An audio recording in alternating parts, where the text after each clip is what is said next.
안녕하세요. 매일 새로운 사연을 전하는 읽어주는 사연 라디오입니다. 구독과 좋아요, 많은 공유 부탁드립니다. 오늘의 사연 시작하겠습니다. 안녕하세요. 저는 29살 결혼 1년차 새댁이에요. 저도 이렇게 사연 한번 보내봅니다. 매번 듣기만 하면서 정말 저런 일도 있구나 하면서 감탄할 때가 많아요. 사실 제 이야기가 여기 올라온 다른 사연들에 비하면 조족지혈일 수도 있지만 그래도 나눠보고 싶은 이야기라 용기 내서 이렇게 사연 한번 적어봤어요. 남편하고는 8살 차이가 납니다. 요즘 신혼부부 치고 나이차가 조금 많이 나는 편이죠. 신랑하고는 5년 정도로 꽤 오랜 기간 연애를 했습니다. 연애 초반에는 신랑의 나이가 31살로 여전히 나이 차이는 있었지만 사회적으로는 많은 편이 아니었어요. 신랑이 워낙 젊게 사는 사람이기도 하고 장난기도 많은 편이라 세대 차이 같은 거는 느껴본 적이 없어요. 그러다 보니 연애 초기에는 결혼을 전제로 만났다기보다는 그냥 서로가 좋아서 시작한 연애였습니다. 그런데 해가 지나면 지날수록 신랑은 사이좋아 보이는 커플들을 보면 저 사람들은 결혼을 한 사람들일까? 라고 물으며 결혼에 대한 의지를 조금씩 보이기 시작했어요. 프로포즈는 받지 못했지만 그런 신랑의 모습에 저도 27이면 슬슬 결혼 생각도 해야 할 나이였으니 이 남자라면 평생을 같이 해도 되겠다는 생각이 들게 되어서 저희는 연애 3년 차부터는 결혼을 전제로 만나는 연애를 시작하게 되었습니다. 주변을 둘러봐도 신랑만한 남자가 없다고 생각하기도 했고 만나온 기간이 길어서 그랬나 정도 많이 들었으니까요. 결혼을 전제로 만남을 가지다 보니까 자연스럽게 양가 부모님하고도 얼굴을 트게 되었어요. 상견례 날이 잡히기 전까지 양가 부모님들끼리 만난 적은 없지만 신랑과 저는 양가 부모님들하고 많은 시간을 보냈어요. 친정은 지방이라 그렇게 자주 찾아뵙지는 못했지만 시댁은 비교적 가까운 곳에 위치해 있었기 때문에 그만큼 자주 찾아뵈었습니다. 신랑의 장난기를 그대로 물려주신 것만 같은 재미있고 위트 있으신 시아버지와 조용하시지만 시원시원하게 할 말 다 하시는 시어머니가 저는 정말 좋았어요. 결혼 준비를 하면서 그렇다 할 큰 문제도 없었습니다. 오히려 제 주변에서 난리였어요. 신혼집을 시댁에서 가까운 곳으로 잡게 되었거든요. 친정 부모님도 그렇고 제 주변 직장 선배며 친구들까지 그곳만큼은 피하라고 했는데 저는 아니라고 우리 시부모님들은 굉장히 좋은 분이시라 설명하며 제 귀를 닫고 듣지를 않았어요. 신랑의 나이도 있고 해서 이세 계획이 급하게 있었기 때문에 아이가 생기면 케어를 해주신다는 시어머니의 말씀 아래 주변에 만류해도 신혼집은 시댁 근처로 잡게 되었습니다.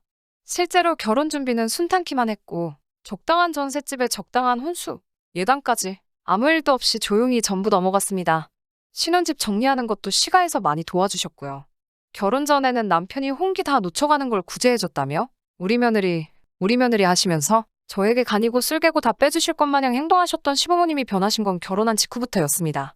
막상 결혼을 하고 보니 주변 말을 들을 거라는 후회가 막심했어요.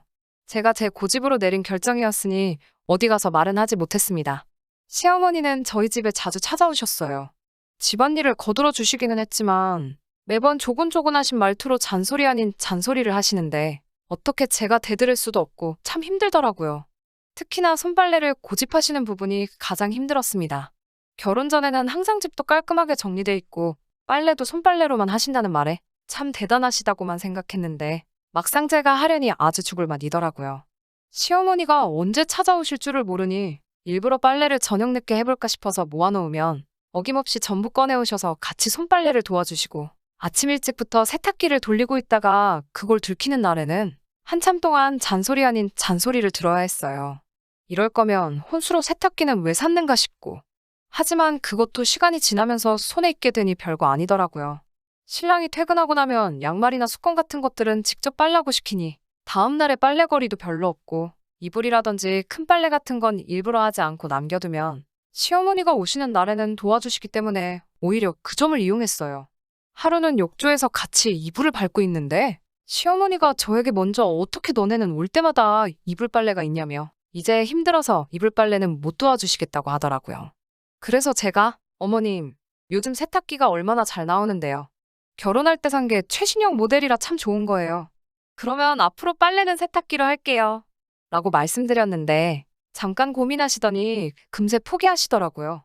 조금 마음에 안 드는 듯한 눈치셨지만 저는 이제 빨래로 스트레스 받을 일이 없어져서 너무 좋았어요. 나름대로 불편한 상황을 재치 있게 넘어가고 있는 와중에 저를 가장 서운하게 만드는 것은 따로 있었어요. 시어머니가 자주 찾아오시는 만큼 저희도 시댁에 자주 방문을 했어야 했습니다. 결혼 전에는 술 드실 때마다 말씀이 많으신데다가 재밌기까지 하셔서 그 모습이 유쾌하다고만 생각했던 시아버지의 그 모습은 변함이 없으셨어요. 단지 술 마시는 날이 너무 잦으신 게 문제였어요. 거기서 끝나면 다행인데 늘 술만 드시면 신랑에게 전화를 걸어 술 심부름을 시킨다던가 우리 부부를 불러 집에 와서 같이 한잔하고 가라고 자주 저희를 부르셨습니다. 시아버지가 또 그냥은 술을 드시는 분이 아니셨기 때문에 항상 술자리는 진수성찬이었어요. 처음엔 가는 게 귀찮고 부담스러웠지만 이것도 적응이 되니까 남은 음식도 잔뜩 싸오고 그러는 김에 시가의 냉장고까지 털어서 오면서 나름대로 실속도 챙겼죠. 저는 저 나름대로 불편했던 점들을 좋은 게 좋은 거라는 마음으로 나름 재치 있게 풀어나가고 있다는 생각을 했는데 시어머니는 저의 그런 점이 얄미웠던 건지 마음에 안 드셨나 봐요. 제가 아이를 가질 계획에 결혼 후에는 술을 입에도 가져다 대지 않았는데 어느 날부터인가 그런 제 모습을 보면서 그렇게 저희가 시댁에 찾아간 날이면 저를 따로 식탁으로 부르셨어요. 남편하고 시아버지는 거하게 차려진 술상에서 술을 주거니 받거니 하고 계시는 동안 저는 시어머니와 식탁에 마주보고 앉아 따로 식사를 하게 되었어요. 우리는 술도 안 먹으니까 이거나 먹자고 하면서 따로 식사를 준비하셨더라고요. 그런데 식탁 위에는 누가 봐도 전날 드시던 음식들이 올라와 있었습니다. 어떤 날에는 아예 대놓고 이건 어제 한 거라고 먹어도 괜찮은 거라고 하시면서 저에게 잔반 처리를 계속해서 시키셨어요. 남편은 이따금씩 제 눈치를 보면서 술 마시다 말고 식탁에 기웃대면서 저에게 와서는 자기야, 뭐 먹어? 하면서 제가 먹고 있는 잔반들을 쓱 보고는 맛있어 보인다고 말하고 한 입씩 바꿔 먹겠냐며 제 밥그릇 위에 한 움큼 덜어주고 가거나 아예 그릇째로 들고 와서 제 입에 넣어주기도 했어요. 시어머니는 완전 세모눈을 떠서 그런 저희를 노려보셨는데 그러면 제가 어머님, 아직 저희 신혼이잖아요 하면서 너스레를 떨었죠. 그 모습에 분해하시는 듯한 시어머니 반응을 보니 이건 이제는 시어머니와 저 사이에 남들은 눈치채지 못하는 작은 기싸움 같은 걸로 변해 있었습니다. 대놓고 나쁜 시어머니 역할은 신랑이 항상 제 편을 들어주니 못하시는 것 같았고 사사건건이 아주 작은 일들만 가지고 트집을 잡으셨어요.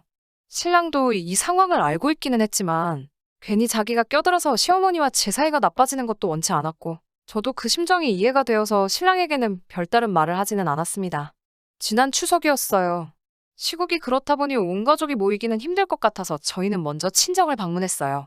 친정은 거리도 있고 한데다가 아주버님네가 먼저 방문하시면 사람이 너무 많을 것 같아서 내린 결정이었습니다. 친정에서 이틀을 보내고 집에 돌아와 짐을 풀고 시댁으로 향했습니다. 시댁에서 시간을 보내고 저녁 식사 시간이 되니 명색이 명절이라고 전날에 이것저것 준비하셨더라고요. 갈비찜에 잡채에 맛있는 음식들이 많았지만 저는 대번에 이 음식이 저를 위한 게 아니란 걸 눈치챌 수 있었어요. 갈비찜이며 전이며 하는 것들은 전부 매번 시아버지와 남편 둘이서 술을 대작하는 상위로 차려지기 시작했고 시어머니는 냉장고에서 밑반찬들을 꺼내와서 따로 식사 준비를 하고 있었기 때문이에요.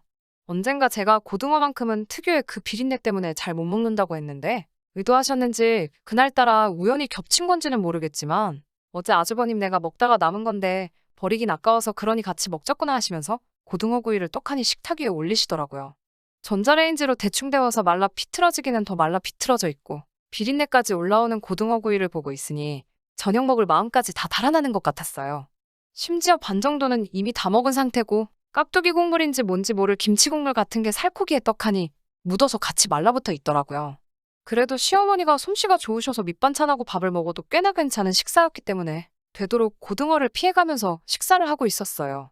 그런데 시어머니가 저보고 왜 이렇게 깨작깨작 먹냐면서 이것도 먹어보라고 하면서 그 비린내 나는 고등어를 제 밥 위에 올려주시더라고요. 그래서 제가 어머님께 이거 상한 것 같다고 비린내가 너무 심하게 나서 못 먹겠다고 하니 이렇게 맛만 좋은데 어디가 상했느냐며 계속해서 살을 발라서 제 밥 위에 올려주시는데 먹기 싫었지만 최대한 표정 관리하면서 전부 먹었습니다.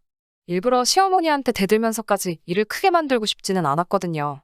억지로 꾸역꾸역 밥을 밀어넣고 뒷정리를 도와드린 뒤에 자고 가라고 준비해 두신 손님 방으로 들어갔어요. 저녁도 부실하게 먹으니 속상하기도 하고 서럽더라고요. 기분 전환이라도 할 겸 친정에서 돌아오는 길에 차 안에서 군것질 하려고 가져왔던 초콜릿을 꺼냈어요. 밥을 부실하게 먹어서 그런가? 허겁지겁 먹다 보니까 이불이에 흘린 것도 모르고 먹었네요. 그런데 바닥이 따뜻해서 그런가 흘렸던 초콜릿이 이불이에서 금세 녹아버리더라고요. 이불이 더러워져서 어쩌지 하는 생각도 들고 집에 갈 때까지 들키지 말아야지 시어머니 혼자서 손빨래를 하실 텐데 하는 생각도 들어서 어떻게 해야 하나 허둥지둥하고 있는데 씻고 방으로 들어온 신랑이 그런 제 모습을 보고는 장난기가 발동해 한마디 하더라고요. 밥도 부실하게 먹더니 이불이에다가 똥까지 지린 거냐면서요. 안 그래도 서운한 와중에 그런 농담까지 들으니 기분이 좋지는 않았는데 그 말을 들으니까 갑자기 번뜩하고 머릿속에 한 가지 생각이 떠오르더라고요. 다음날 새벽 제 혼신을 다한 연기가 시작되었습니다. 양손으로 배를 부여잡고 얼굴을 있는 대로 찡그려서는 화장실로 향했어요. 일부러 자고 있는 신랑을 어두워서 못 본 척 발로 툭 건드려 잠에서 깨게 만들고 주머니에는 핸드폰까지 챙겨서 최대한 시간을 끌다가 나왔습니다. 신랑이 화장실에서 오래 있다가 나온 저를 보고 걱정하듯이 저에게 괜찮냐고 물어봤어요. 처음에는 그냥 속이 안 좋은 것 같다고 하고 괜찮다고 했지요. 하지만 그렇게 화장실을 들락날락 하기를 12번도 더 하고 나니 그제서야 남편도 뭔가 잘못됐다는 걸 눈치챘나 봐요. 진짜 괜찮은 거 맞냐고 물어보는 말에 본격적으로 연기를 시작했어요. 어제 저녁에 고등어 이야기를 꺼내면서 아무래도 그게 잘못된 것 같다 하면서 배가 너무 아프다고 했어요. 신랑은 제 말을 듣더니 방문을 열고 나가서 시어머니와 한판 붙기 시작했습니다. 평소에도 제가 남는 음식 먹는 걸로 서운한 적이 많았지만 내색 한번 한 적이 없는데 이제는 하다못해 줄 게 없어서 상한 음식을 먹었냐고 호통을 치더라고요. 이쯤 되니 상황을 지켜보기만 하시던 시아버지도 옆에서 거들기 시작했어요. 그게 뭐 아깝다고 음식물 쓰레기를 애한테 줘서 아프게 만드냐고 같이 한마디 하시더라고요. 시어머니는 돌발 상황에 어쩔 줄을 몰라 하시고 있고 제 눈치만 슬슬 보고 계셨어요. 아무래도 그 상황에서 제가 어제 먹은 것 때문에 그런 게 아니라고 말해주기를 바라셨나 봐요. 하지만 그렇게는 할 수 없었죠. 왜냐하면 전날까지 지내고 온 게 친정이었는데 친정에서 저한테 상한 음식을 먹었을 리가 없잖아요. 처음엔 연기였는데 두 사람이 갑자기 제 편이 되어서 시어머니를 몰아세우니 제가 연기에 소질이 있던 건지 아니면 그동안 쌓인 게 많았는지 거기서 갑자기 눈물이 저도 모르게 뚝뚝 떨어졌어요. 저도 입을 열어 시어머니께 어머니, 왜 저한테만 전날 먹고 남은 음식 주세요? 제가 미우세요. 저도 갈비찜 너무너무 좋아해요. 이러면서 엉엉 울었죠. 그 와중에 있지도 않고 울다 말고 화장실로 다시 달려들어갔습니다. 화장실 안에서 상황을 듣고 있자니 시어머니가 두 사람 앞에 쩔쩔매시면서 그게 잘못될 리가 없는데 하고 계시고 시아버지는 애가 저 지경이 됐는데 잘못될 리가 없긴 뭐가 없냐면서 그동안도 너무했다고 신랑이 친정 가서 잠밥 먹고 돌아오면 너는 그게 기분이 좋겠냐면서 시어머니를 계속 몰아붙이시더라고요. 신랑이 병원 데려간다고 저를 데리고 나와 차에 탔는데 병원 쪽으로 가다 말고 신랑에게 이제 좀 괜찮아진 것 같다고 집에 가서 쉬고 싶다고 하고 집에 가서 두 다리 쭉 뻗고 아주 꿀잠 잤어요. 추석 이후로는 시어머니가 집에 오신다거나 새아버지가 따로 부르신다던가 하는 일은 전혀 없었습니다. 방해받지 않고 오롯이 둘만의 시간을 보내니 이제 진짜 신혼생활을 하는 것 같고 너무 좋았습니다. 엊그저께 신정날 따로 연락은 없으셨지만 이번엔 저희가 먼저 시댁으로 찾아뵈었어요. 식사 준비도 도와드리고 저는 자연스럽게 식탁에 앉았는데 시어머니가 아가 이쪽으로 오너라 하면서 웬일로 새 음식 차려놓은 자리로 저를 부르시더라고요. 시댁 식구와 마주 앉아 밥을 먹고 있는데 시어머니께서 저에게 사과하셨어요. 사사건건이 시어머니 이겨 먹으려는 제가 괘씸해서 그랬다는 뼈 있는 말을 빼놓지는 않으셨지만 자기도 말로 하면 될 것을 유치하게 먹는 것 가지고 그랬다고 저에게 먼저 사과하시더라고요. 저도 시어머니께 제가 저드렸어도 됐는데 제 신보가 너무 고약했다고 같이 사과드리고 그렇게 훈훈하게 새해를 맞이했답니다. 다른 사연들을 듣다 보면 아주 집안을 풍비박산을 내버렸는데 저는 그럴 용기도 없고 애초에 그렇게 해결하고 싶지는 않았어요. 이제 화목해진 저희 가족에게 앞으로 무궁한 안녕과 번영이 있기를 기도하면서 사연 들어주신 모든 분들도 새해 복 많이 받으세요. 긴 이야기 들어주셔서 감사합니다. 오늘의 사연은 여기까지입니다. 구독과 좋아요, 알람 설정해주시면 앞으로 더 좋은 사연으로 찾아오겠습니다. 감사합니다.